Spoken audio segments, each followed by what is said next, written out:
आज की मुख्य अतिथि उत्तर प्रदेश के लोकप्रिय मुख्यमंत्री, हम सभी के श्रद्धा के केंद्र परमादरणीय योगी आदित्यनाथ जी, आज की मंच पे अतिथि के रूप में उपस्थित भारत सरकार के सूचना प्रसारण तथा संसदीय कार्य व्यापार के राज्य मंत्री आदरणीय डॉक्टर एल मुरुगन जी, उत्तर प्रदेश शासन की दो वरिष्ठ मंत्री आदरणीय रविंद्र जायसवाल जी, दयालु मिश्रा जी, भारत सरकार के शिक्षा सचिव आदरणीय विनीत जोशी जी, भारतीय भाषा समिति भारत सरकार के अध्यक्ष पद्मश्री चोमू कृष्ण शास्त्री जी, बीएचयू के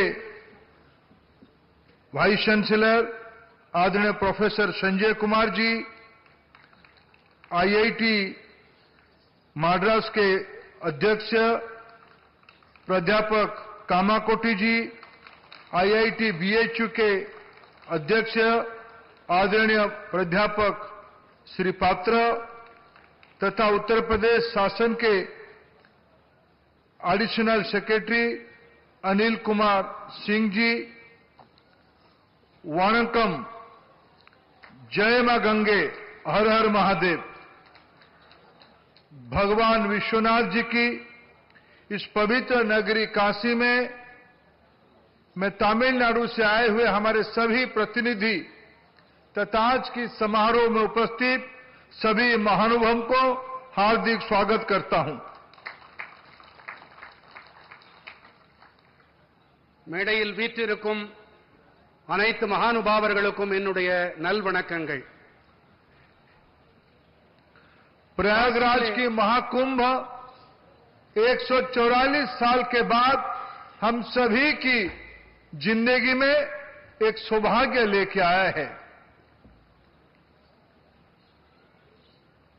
இது இந்த காசியிலே நாம் இருப்பது இது மிகப்பெரிய நற்பேறாகும்। प्रधानमंत्री श्री नरेंद्र मोदी जी की विशेष आग्रह रहा, उन्होंने माननीय मुख्यमंत्री योगी आदित्यनाथ जी को और मेरे को दायित्व दिया, इस बार की काशी तमिल संगमम जब होगा इन सभी अतिथियों को कुंभ की दर्शन कराने का अवसर दिया जाए, उनको कुंभ क्षेत्र में रहने का सुविधा किया जाए, ऐसा विशेष रुचि माननीय प्रधानमंत्री जी ने ही लिया था। மாண்புமிகு பாரத பிரதமர் நரேந்திர மோடி அவர்கள் இந்த முறை உத்தரப்பிரதேசத்தின் முதலமைச்சர் மாண்புமிகு யோகி ஆதித்யநாத் அவர்களிடமும் என்னிடத்திலும் குறிப்பாக இந்த வேளையிலே காசி தமிழ்ச் சங்கமத்தை நடத்த வேண்டும் என்று ஏன் கேட்டுக்கொண்டார் என்றால் 144 ஆண்டுகளுக்கு ஒருமுறை நடக்கக்கூடிய பிரயாகராஜிலே நடந்து கொண்டிருக்கக்கூடிய இந்த மகா கும்பமேளாவில் அவர்கள் தீர்த்தமாட வேண்டும், அயோத்திக்கு செல்ல வேண்டும், கூடவே பாபா விஸ்வநாதரையும் தரிசிக்க வேண்டும் என்று வேண்டி விரும்பி கேட்டுக்கொண்டதனால்தான் இப்பொழுது நம்முடைய தமிழ்நாட்டிலிருந்து வந்திருக்கக்கூடிய நம்முடைய சிறப்பு விருந்தினர்கள் இந்த தமிழ்ச் சங்கமம் 3வது பதிப்பிலே கலந்து கொண்டிருக்கிறீர்கள்। ये सुखद संजोग है, काशी तमिल संगमम के तीसरा संस्करण भी काशी बाबा विश्वनाथ के दर्शन, प्रयागराज में महाकुंभ में स्नान के अवसर और पहली बार ये हो रहा है पवित्र राम जन्मभूमि में भव्य मंदिर के बाद ये पहला ही काशी तमिल संगमम आयोजन किया जा रहा है। இதுதான் முதல் காசி தமிழ்ச் சங்கமம்। இந்த சங்கமத்திலேதான் 144 ஆண்டுகளுக்கு ஒருமுறை நடைபெறக்கூடிய மகா கும்பமேளா சற்றேறக்குறைய ஓராண்டுக்கு முன்னால் சம்பிரோக்ஷணம் என்று சொல்லக்கூடிய பிராண பிரதிஷ்டை நிகழ்ந்த அயோத்தி, பாபா அமைந்திருக்கும் காசி, இந்த 3 புனித தலங்களுக்கும் நம்முடைய தமிழ் மக்கள் சென்று தரிசனம் செய்ய இருக்கிறார்கள், புனித நீராடவிருக்கின்றார்கள்। अब ये 3 पवित्र स्थान को दर्शन करने की आप सौभाग्यशाली होंगे। तमिलनाडु की जनता की ओर से आप प्रतिनिधित्व कर रहे हैं। मैं पूरे भारत की ओर से आप सभी को बधाई देता हूं। अनेक अनेक शुभेच्छा। நீங்கள் தமிழர்கள் மட்டுமல்ல, தமிழ்நாட்டில் இருக்கக்கூடிய அத்துணை தமிழ் மக்களுடைய பிரதிநிதிகளாக இந்த நற்பெரும் பேறு உங்களுக்கு கிட்டியிருக்கிறது. உங்களுக்கு என் மனதார்ந்த பாராட்டுக்கள், வாழ்த்துக்கள். मित्रों, इस बार के महाकुंभ न केवल देश में, दुनिया में समग्र सनातनियों के अंदर एक नया जागृति खड़ा किया है। இந்த முறை நடந்து கொண்டிருக்கக்கூடிய இந்த மகா கும்பமேளாவானது நம் நாட்டில் மட்டுமல்ல, அனைத்துலகிலும், உலகெங்கிலும் இது மிகப்பெரிய உள்ளெழுச்சியை, உத்வேகத்தை தட்டி எழுப்பி இருக்கிறது. अब तक देश की लगभग 40% लोग, 51 करोड़ लोग कुंभ की दर्शन करने का सौभाग्य उनको प्राप्त हुआ है। இதுவரை 51 கோடிக்கும் மேற்பட்டோர் இந்த மகா கும்பமேளா என்ற உலக மகா திருவிழாவில் பங்கெடுத்து அவர்கள் தீர்த்தமாடி இருக்கின்றார்கள்.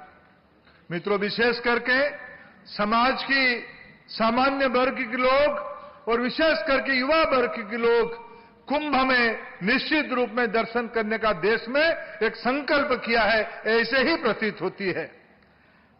நாட்டில் இருக்கக்கூடிய குடிமக்களில் மிக மிக குறிப்பாக இளைய தலைமுறையினர் இந்த முறை எப்பாடுபட்டேனும் நாங்கள் மகா கும்பமேளாவில் நாங்கள் தீர்த்தமாடுவோம், புனித நீராடுவோம் என்று அவர்கள் உறுதி பூண்டிருக்கின்றார்கள்.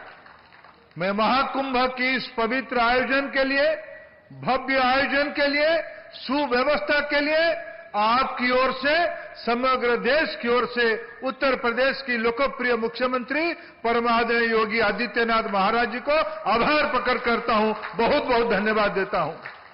இது ஒரு சாதாரண ஒரு ஏற்பாடு அல்ல. இத்தனை கோடானு கோடி பேர்கள் வந்து இங்கே புனித நீராடுகிறார்கள். இத்தகைய ஒரு மகத்தான, உலகமே கண்டு வியக்கக்கூடிய ஏற்பாட்டினை செய்தமைக்கு நான் உத்தரப்பிரதேசத்தின் மாண்புமிகு முதலமைச்சர் யோகி ஆதித்யநாத் அவர்களுக்கு உங்கள் தரப்பாக நான் பாராட்டுதல்களை, என்னுடைய வணக்கங்களை தெரிவித்துக் கொள்ளுகிறேன். मित्रों, तमिलनाडु के पांड्या साम्राज्य के राजा, पांड्या राजा पराक्रम पांड्यन एक बार कहते हैं, निरलम गंगई नीलमलम काशी, यानी सभी जल गंगा के समान पवित्र है, भारत के प्रत्यक्ष भूमि काशी की समान पूजनीय है. தென்காசி என்று காசி விஸ்வநாதருக்கு ஆலயம் அமைத்த பாண்டியன் நீரெல்லாம் கங்கை என்று அவன் இந்த காசியையும் இந்த கங்கையையும் போற்றி இருக்கிறான். इससे क्रांतिकारी बात, इससे भारत को जोड़ने की बात और एक भारत श्रेष्ठ भारत की इससे बड़ा प्रमाण, इससे बड़ा निदर्शन कुछ नहीं हो सकता है. இதைவிட உத்வேகமும் கருத்தூக்கமும் அளிக்கும் கூடிய விஷயம் ஒரே பாரதம் உன்னத பாரதம் என்று நம்முடைய பிரதமர் போற்றக்கூடிய ஏக் பாரத் ஸ்ரேஷ்ட பாரத், இந்த ஒரு கூற்றுக்கு சான்றாக வேறு என்ன இருக்க முடியும்?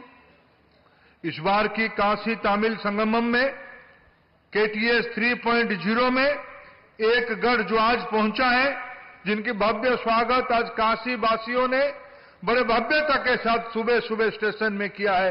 ये सब तमिलनाडु के छात्र, शिक्षक और लेखक लेखिकाओं की समूह आज काशी में पहुंचा है.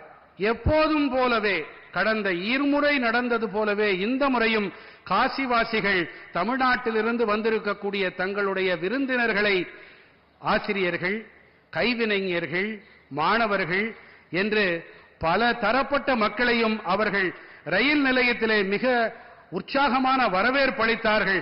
அவர்களுக்கு உங்கள் கரவொலிகள் தான் அவர்களுக்கு இது தெரிவிக்க வேண்டும். और 4 ग्रुप ऐसे आएंगे.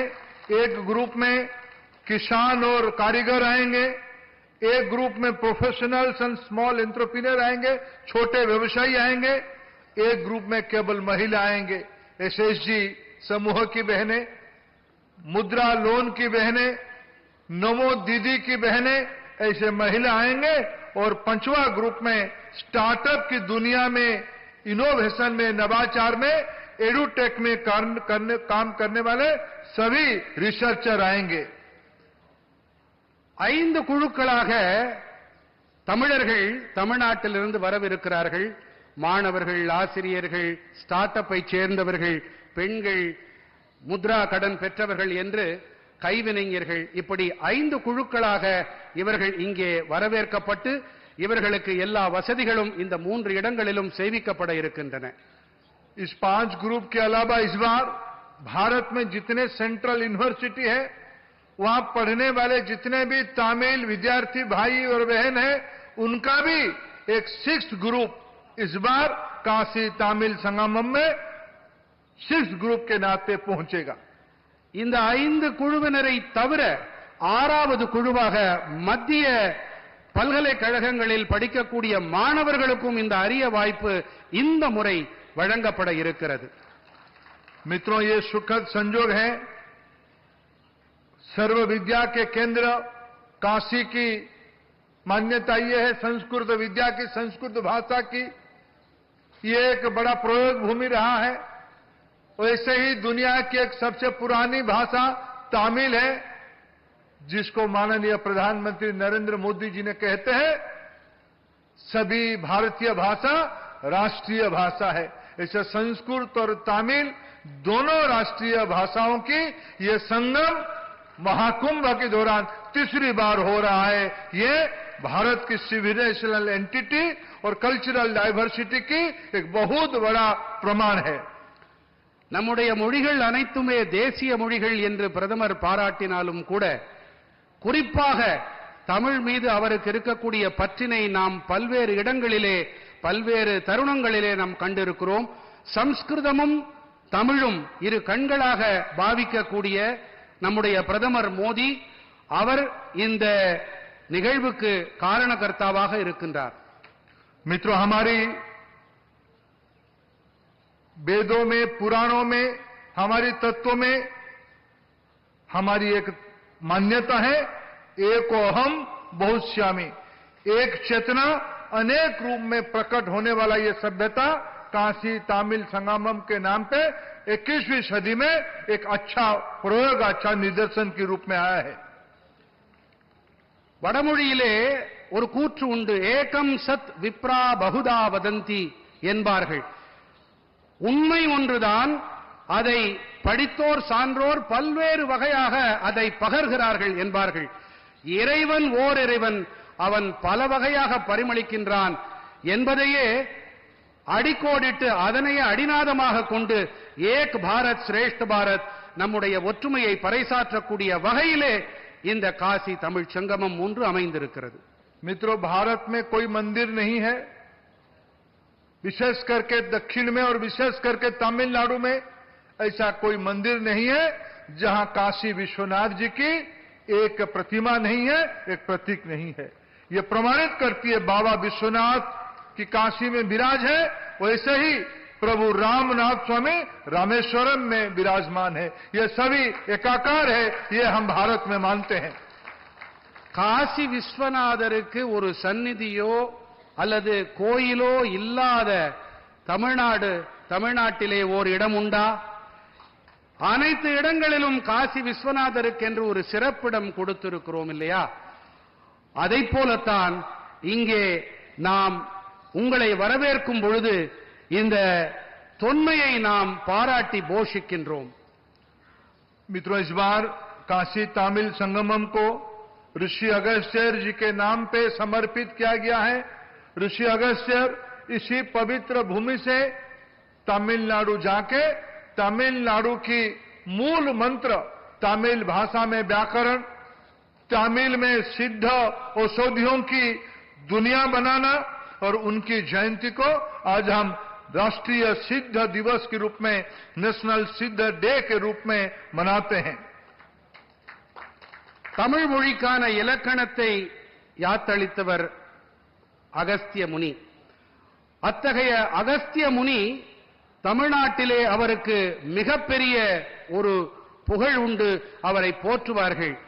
அத்தகைய அகஸ்திய முனியுடைய ஜெயந்தியை முன்னிட்டு நாம் தேசிய சித்த மருத்துவ தினமாக நாம் கொண்டாடுகிறோம். मित्रों, इस देश में कुछ तत्वों का ऐसे एक नाकाम कोशिश रहती है भारत की अखंडता को एक विचित्र रूप में स्थापित करने के लिए. उसकी विपरीत अगस्त्य मुनि की बौद्धिक योगदान, उनकी आध्यात्मिक योगदान, उनकी भाषा साहित्य की संपन्नता, उनकी विज्ञान के प्रति प्रतिबद्धता, भारत कितना श्रेष्ठ है जिन्होंने ऋग वेदों में 300 मंत्रों की योगदान करके अपने विशालता का, अपने ज्ञान भंडार का प्रमाण दिया है. அகஸ்திய முனி சற்றேறக்குறைய 300 ரிக்குகளை ரிக்வேதத்திலே அவர் அருளி இருக்கிறார். ஆன்மீக துறையாகட்டும், கலாச்சார துறையாகட்டும், சமயமாகட்டும், மருத்துவமாகட்டும், அகஸ்தியருக்கென்று பிதாமகர் என்று சொல்லக்கூடிய, ஜாம்பவான் என்று சொல்லக்கூடிய அவருக்கென்று ஒரு தனி சிறப்பிடம் உண்டு. मित्रों, हमारी तमिल जनजीवन में, तमिल साहित्य में, तमिल समाज में doctor Sarvepalli Radhakrishnan, doctor APJ Abdul Kalam, CV Raman, Thiruvalluvar, Subramanya Bharati, Pattabhi Raman Shastri ji, महिला कवियत्री में अभियार, अंडाल, करेकल अमिनियार और कक्की पड़िनियार, ऐसे संतों को, ऐसे महानुभावों को आज मैं काशी तमिल संगमम के अवसर पे इस पवित्र भूमि काशी से प्रणाम करता हूं. அகஸ்திய முனி மட்டுமல்ல, தமிழ்நாட்டிலிருந்து மகத்தான பெரியோர்கள், சான்றோர்கள் தோன்றி இருக்கிறார்கள். எடுத்துக்காட்டாக சிலரை நான் இங்கே குறிப்பிட விரும்புகிறேன். சர்வேப்பள்ளி ராதாகிருஷ்ணன் அவர்கள், டாக்டர் ஏபிஜே அப்துல் கலாம் அவர்கள், சர் சிவி ராமன் அவர்கள், திருவள்ளுவர், காசியிலே தன்னுடைய பெரும்பான்மையான கவிதைகளை இயற்றிய மகாகவி சுப்பிரமணிய பாரதியார்,